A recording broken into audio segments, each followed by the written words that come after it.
Hi friends, this is Krish, the Urban Naxal. I want to talk about relationships and I'm going to give you something that sounds like bad relationship advice. Okay, but keep in mind, I'm not really talking about relationships. I'm actually talking about personal mental health.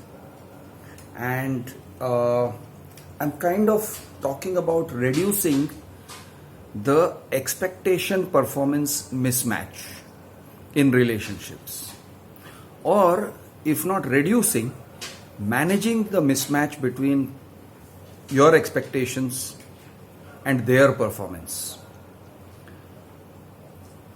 So the kind of worldview that I'm going to propose to you could lead to disagreements, even breakups. That's not the intention, but it can happen. Think about it. Apply your mind. See whether what I'm saying makes sense or not. When we deal with our significant other,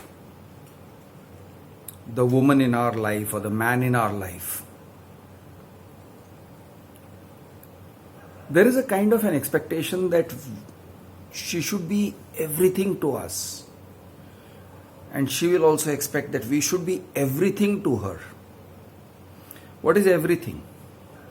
Everything means a shoulder to cry on, a sexual partner, a friend. You know how the Joker says to Batman, "You complete me." So you are expected to complete her and she is expected to complete you. And this expectation also comes from our mythology. You know how in Hindus we say, "She is my Ardhangini," or in English we say, "She is my better half," or "He is my better half." So they are expected to be a half. They are expected to complete you. You start with the assumption that you are incomplete and they complete you. And this expectation comes naturally because that is how we have been taught to think of this relationship. First of all, we think of this relationship in this way because it is monogamous. We are supposed to be monogamous. You marry only once. You have one love. But there are other reasons as well. So monogamy is a major reason. But even given monogamy, even if you are to be monogamous, you still don't have to look at them as a way of completing yourself. You don't have to think of yourself as incomplete without someone else. So how do you look at the whole thing? How do you view others and how do you view yourself? I'm going to give you some suggestions. Think, see if it makes sense. Friends, think of a diamond. Not a raw diamond, a cut diamond with sharp faces that reflect light. Okay, so think of yourself as a diamond. Don't think of yourself as a half of something and then that needs to be completed by the other half. Think of yourself as a diamond, a complete thing. You are complete in yourself and you've got facets. You've got different facets. Let us take a two-dimensional picture, a figure like a hexagon or an octagon. So a hexagon has 5 different facets, 6 different facets. Each facet of your personality is one facet. Now, one of those facets may be love. Another facet may be sex. Now again, love and sex are not necessarily the same facet. The third facet may be companionship. The fourth facet may be intellectual stimulation, and so on. The fifth facet is financial dependability. You want the other person to financially depend on you. You want to depend on that other person financially.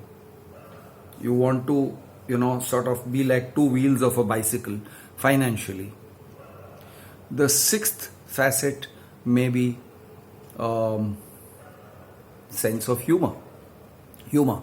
He makes me laugh. She makes me laugh.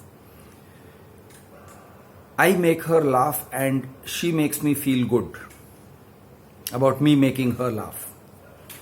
So you got all these different facets. Actually, there are many, many more facets, but let's simplify it to these 6.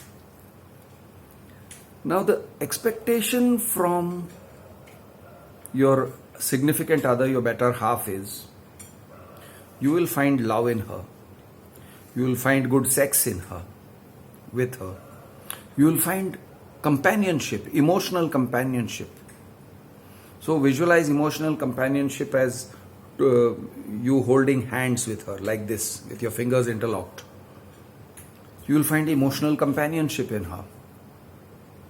You will find intellectual stimulation in her. She will be intellectually stimulating. She will support you intellectually. She will have discussions with you intellectually.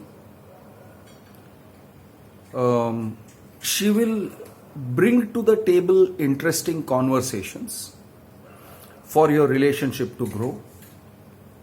All this kind of thing. Emotional availability, like a shoulder to cry on, someone who gives you sympathy if you've had a hard day at office, and so on. So we have got different facets. Now, I have a question. How many people have a wife who meets all these needs? All. How many women have a husband or a boyfriend who meets all these needs? A boyfriend, I'm talking about unmarried woman having boyfriend. If I say girlfriend, I mean unmarried guy having a girlfriend. That can change. So I'm stressing this now because we are about to enter slightly dangerous territory. But here's my conversation with you. Statutory warning. The thought I'm going to put into your head can be a troublemaker. Think about it. It may lead to a rather less stable life. It may lead to a more stable life. I don't know. It could lead to a more stable life, but not necessarily. So, I'm putting a thought in your mind. You need to consider whether it fits with reality, whether it is suitable for you, whether you can digest it or not. So, as I said, how many men have a girlfriend or a wife who's sexually rewarding, comfortable, good, compatible? Shall we say compatible? Intellectually compatible, emotionally compatible and available. I'll explain what I mean by emotionally compatible. See, suppose you had a bad day at office. Suppose your boss has given you a warning and said he's going to fire you. You don't need a woman to take the side of your boss. You don't need a woman who you're trying to recover from that blow to your ego, and she's going to say something like, you know what, I think you are a shoddy worker, you are a shabby worker, you don't work well, you are not a good team worker, you have no drive, you have no push, you cannot achieve higher sales, you are not that kind of a guy, or you cannot achieve higher productivity. You are not that kind of a guy. You're in the wrong field of work. You're in the wrong line. If she's going to tell you all this kind of thing, when you are trying to recover from a bad day at office, you're not going to sit there and feel comforted. You're going to walk out. You're going to get furious. You'll go nuts. So she may not be emotionally available or emotionally compatible. Guys not being emotionally available. Guys not being emotionally available is like, and I'm one of those kinds, okay? I'm not emotionally available. I'm the kind of guy who will say, yeah, that's your trouble, you handle it. You want my help, you tell me. If you want practical help, tell me, I'll help you practically. You want me to draft a letter? You want me to come to office and fight with your boss? I'll come and fight with your boss. But don't cry on my shoulder. I'm kind of that sort of a guy, and I sometimes do that. So I'm not necessarily emotionally available. I'm not necessarily a comforting guy to talk to. Not necessarily. I can be, but not necessarily. So, what are her emotional habits? What are her intellectual habits? For example, suppose intellectually you have an interest in, let us say, music. I'm saying intellectually, okay? So, you have developed a taste in Western classical music.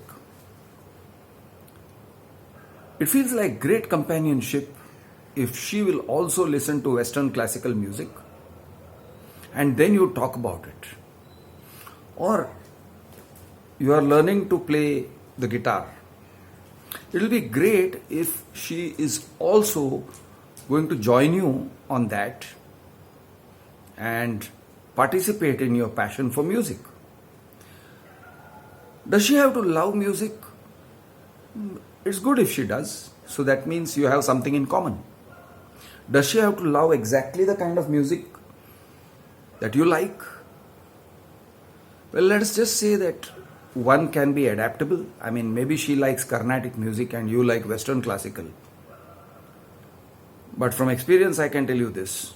Someone who is interested in Western classical can easily listen to Carnatic and start appreciating it, given time.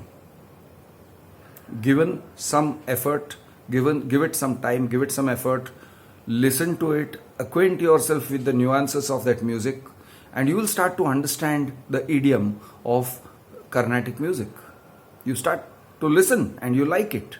You start liking parts of it, then you start liking more and more of it.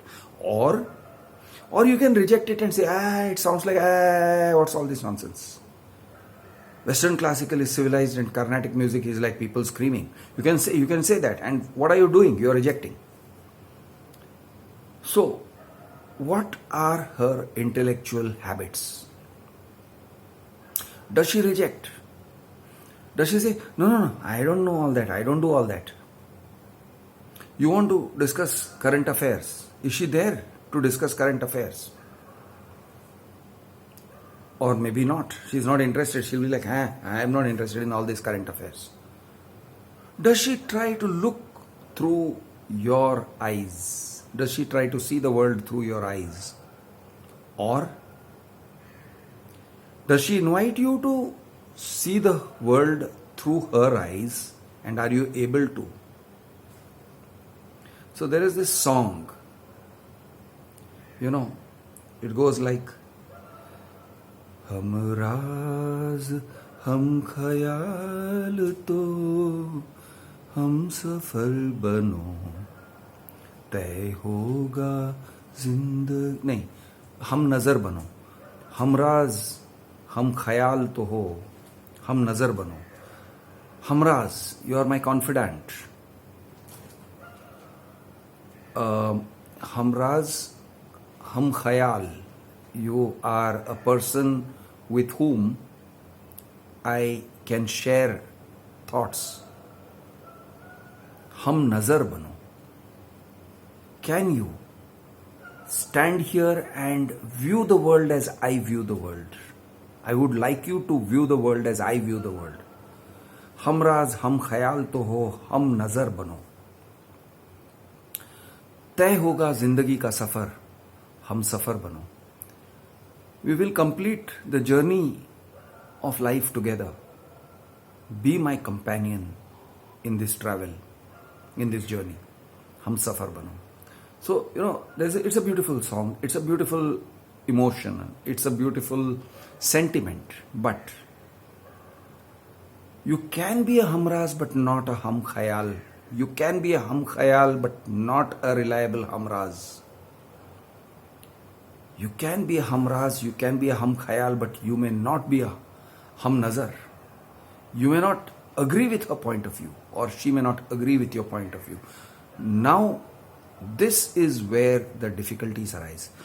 She may be good in bed, or you may be good in bed together, but she's not necessarily a good emotional partner. You may be good in bed together, but she's not necessarily a good intellectual partner. She may not appreciate your humor. You may not appreciate her humor. Can you try? Yeah, you can try, but maybe it doesn't come naturally. Maybe it doesn't work. It just sounds wrong. So, if we try to be compatible, if we try to make all our facets, diamond facets, fit together, think of two diamonds rotating and, each facet meeting the facet. But what if one is a hexagon and another is a pentagon? Or what if one is a hexagon and another is an octagon? You can't make those facets meet. Maybe you can make one facet meet a little bit, but not all of them. Is there a problem? Yeah, it's a problem. It's a problem if you want all the facets to meet, and if you want her to complete you, or if you want you to complete her, then it's a problem. Now I have a question. Is it realistic? Most of the time, is it realistic to expect someone to be all things to you, all things for you? You know how there is this thing about the perfect wife being Rambha, Shayaneshu Rambha, and she's like a sexy apsara in bed, and she's this companion, she's this buddy, she's your wingman, she's everything, she's all different things. Question: it's beautiful, it's an ideal, but we don't live in an ideal world, we don't live in a perfect world, and most of us, sorry to say, don't have the perfect companion, or we ourselves are not the perfect companion. We are not. Can we be? I would like to say yes, but I have a feeling no. We can't be the perfect companion. We are not the perfect companion. We cannot expect a perfect companion. So, what to do? What to do? Here's my solution. Okay? Think about it. Here's my solution. My solution is, see which facets meet up with your other half, your significant other. The facets that meet, you enjoy together. So, it's a little bit difficult, but maybe you don't necessarily look for emotional support from your wife. Maybe you look for emotional support from someone else. Not necessarily a woman. Could be a buddy. Could be a man. I mean, it doesn't make you gay if you look for emotional support from a guy. Could be a woman. Could be your sister. You look for emotional support from your sister. Could be a friend. Could be a female friend. You look for intellectual companionship from someone else. Maybe another friend. Could be a guy. Maybe you like to go running. Maybe you are an exercise freak. Maybe you like to go running. Maybe you like to go mountain climbing. Find a friend. Could be a guy. Could be a woman. How do you draw the boundaries? Well, you draw the boundaries. You draw the boundaries. And what happens if you cross the boundaries and you have sex with your jogging partner? Well, then you have sex with your jogging partner. That's what happens. That's what happens. You just ended up crossing a boundary. Is there a consequence? I don't know. That depends on the context. Maybe there is. Maybe she's single and ready to mingle. I don't know. Maybe you'll have an affair. Maybe you'll not. Maybe you'll say, no, we won't do that again. I don't know. It depends. It varies. But my point is, how about instead of seeking one thing all things from one person, your girlfriend or your wife, how about we diversify and we say, okay, my girlfriend, she's good.